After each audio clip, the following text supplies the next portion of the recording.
Hola chiquillas, soy Paloma y vamos a proceder a la clase de estructura de la membrana. ¿Qué es la membrana? Esta cosa naranja que parece una oruga que vemos en la imagen, pero no es una oruga, es una membrana. ¿Por qué vamos a hablar de ella y es tan importante? Porque para que una célula pueda mantener su funcionalidad y poder reproducirse, debe contener material genético, citoplasma y un límite que determine un medio interno y asegure su correcto funcionamiento celular. Este límite fundamental es la membrana plasmática. ¿Por qué es la membrana plasmática y no la pared celular? Porque si bien la pared celular es un límite que aporta forma a la célula, no se encuentra en todas. Por ejemplo, nosotros que tenemos células animales no poseemos pared celular. Las células vegetales, o sea, las plantas sí, pero no todas las células. En cambio, la membrana plasmática sí está en todas las células. ¿Ya? Entonces, los objetivos son analizar la estructura de la membrana plasmática, conocer su función e interpretar efectos de las variables ambientales en ellas. ¿Ya? ¿La única membrana que posee nuestra célula es la membrana plasmática? No, recordar que también hay organelos membranosos en nuestro citoplasma, como por ejemplo el aparato de Golgi, el retículo endoplasmático rugoso o liso y lisosomas. Y también que hay, de hecho, organelos doble membranosos, como mitocondrias, cloroplastos y la membrana nuclear.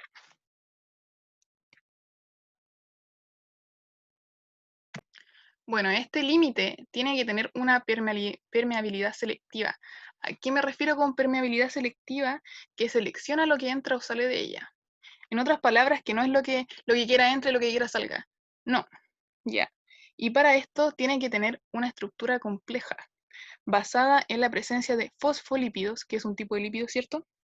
En proteínas y carbohidratos o glúcidos. También en células animales se presenta colesterol. ¿Por qué digo esto en la diapositiva de modelo mosaico fluido?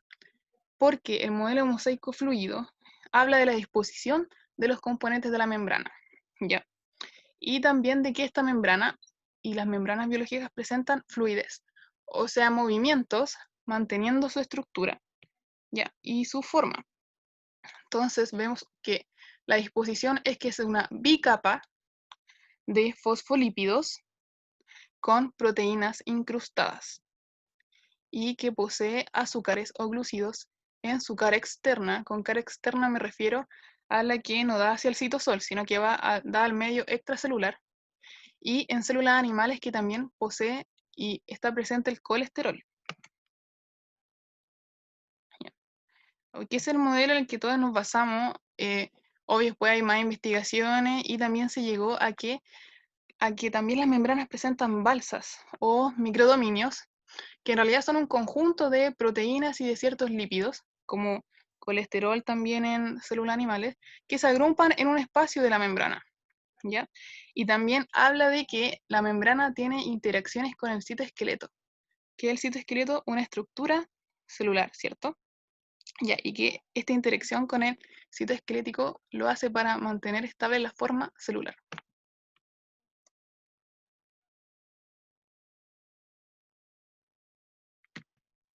Con respecto a los componentes de las membranas, presentan lípidos, que serían los fosfolípidos, estas cabezas con dos colas, que a veces uno piensa que un espermatozoide, a veces se ven como unos dientes, ya, son fosfolípidos, ya, con la bolita o su cabeza hacia el medio externo y las colas hacia adentro, ya, o sea, la cabeza hacia afuera y las colas hacia adentro.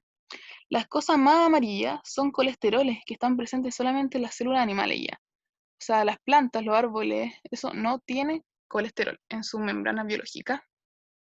Y hay proteínas incrustadas totalmente que atraviesan esta bicapa, llamada transmembranas, o también hay unas incrustadas solamente en un lado de la bicapa, o también puede haber por encima, ¿ya?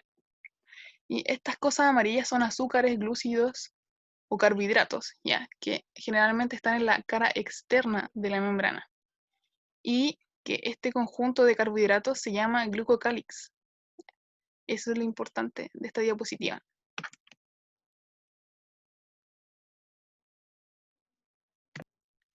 Ahora que hablamos que las membranas poseen lípidos, proteínas y carbohidratos o glúcidos, vamos a hablar primero de los lípidos.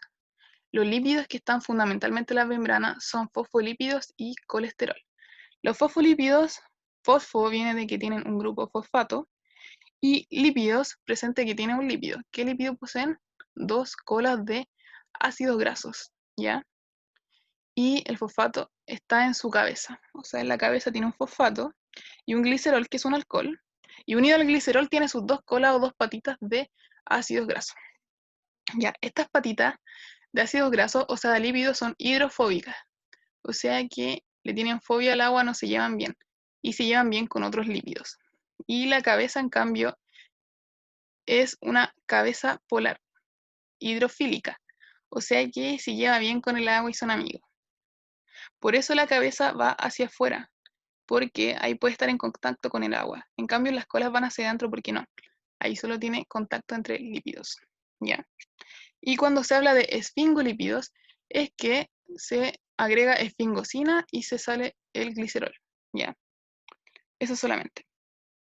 También estas colas están, veamos como son dos patitas, como si uno estuviera parado en posición casi militar, ¿ya? Y se llaman saturadas cuando están así, sin dobles enlaces, solamente enlaces simples. Y cuando una patita o las dos presentan uno o más dobles enlaces, se llama de ácidos grasos insaturados, ¿ya? Y las patitas presentan una curvatura, como esta. Esto es muy importante, ¿ya?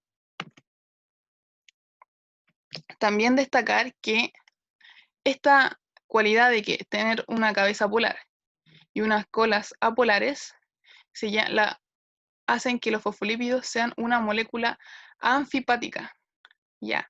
O sea que tiene un lado polar y otro apolar.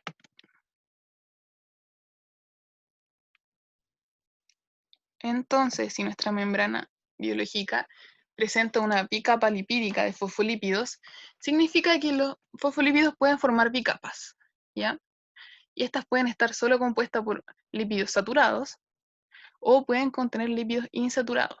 Los lípidos insaturados, o específicamente los fosfolípidos insaturados, aportan fluidez a la membrana, o sea, movimiento, ¿ya? Y que también estén en estado fluido y no rígido. En cambio, lo saturado aporta a la rigidez de membrana.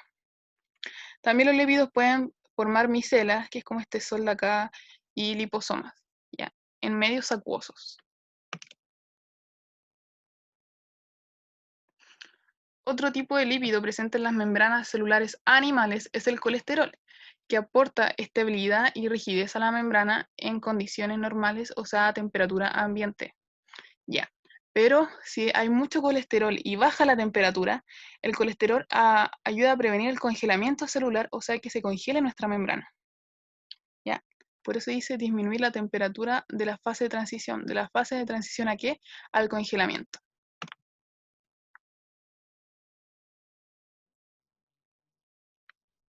Luego están las proteínas de nuestras membranas. ¿Cuáles son las proteínas? Son estas cosas azules que vemos. Unas están inmersas totalmente, o sea que atraviesan esta bicapa. Otras están solo en la mitad de la bicapa. ¿Ven esta línea? Ahí se diferencia una capa de la otra. Otras están por sobre la bicapa. Y hay varios tipos. Estas que están inmersas totalmente se llaman integrales de membrana. ¿Ya? Pueden estar inmersas totalmente y atravesar la membrana o estar solamente en una de sus bicapas. Y también hay unas proteínas que se llaman proteínas periféricas, que se encuentran en la superficie externa o interna, o sea, en un lado o en el otro de la bicapa, ¿ya? Unida a proteínas integrales o a fosfolípidos, ¿ya? Pero también hay otro tipo de proteínas en la membrana que a simple vista no se ven, como enzimas, ¿ya? Que ayudan a catalizar reacciones que suceden adentro de la membrana o en su superficie. También hay receptores que ayudan a la transducción de señales y otras que sí se ven como estos canales que por aquí pueden pasar, por ejemplo, iones como el sodio, el potasio, y transportadores, que en esta imagen no se ven, pero son proteínas que cambian de forma para dar paso a sustancias, o sea que no están todo el rato abiertas, a diferencia de los canales que son un túnel nomás, que llegan y pasan las moléculas que están para ese canal.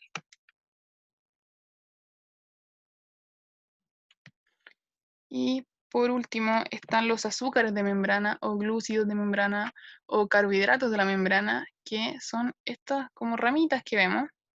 Estos grandes serían proteínas y las ramitas serían los glúcidos, ¿ya? Generalmente se encuentra en la superficie externa de las células o de la membrana celular y se pueden unir a fosfolípidos, ¿ya? A la cabeza de los fosfolípidos, formando un glúcido más un lípido, se forma un glucolípido o glicolípido. Y también pueden estar unidos a proteínas y se forma un glúcido más una proteína, glucoproteína. Ya. Forman una cubierta celular por fuera que se denomina glucocálix, ¿ya? Y este glucocálix ayuda a la estabilidad estructural, a la respuesta inmune celular y también al reconocimiento celular. Por ejemplo, para determinar nuestro grupo sanguíneo, y así somos 0, A, B o B.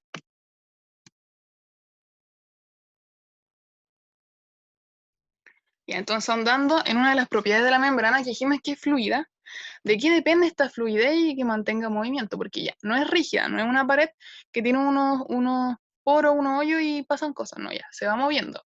Y los fosfolípidos también se van moviendo por ahí, los proteínas y todo, ya. Depende de la temperatura ambiental, ya. A mayor temperatura va a ser más fluida y a menor temperatura se va a hacer, se va a congelar, va a ser un cristal ya, o sea, más rígida. A la presencia de colesterol, ya.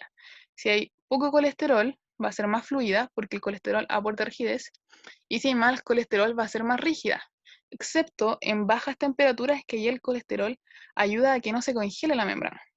Ya, esa es una excepción. También a la proporción de ácidos grasos saturados e insaturados.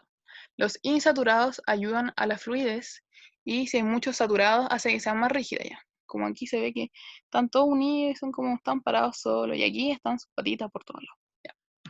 Y también de la longitud de las colas de los fosfolípidos, ya. Por eso dice colas hidrocarbonadas, porque son de carbonos, perdón. Ya mientras más cortos ayudan a la fluidez y mientras más largas ayudan a la rigidez. Y por último, vamos a hablar de la permeabilidad selectiva.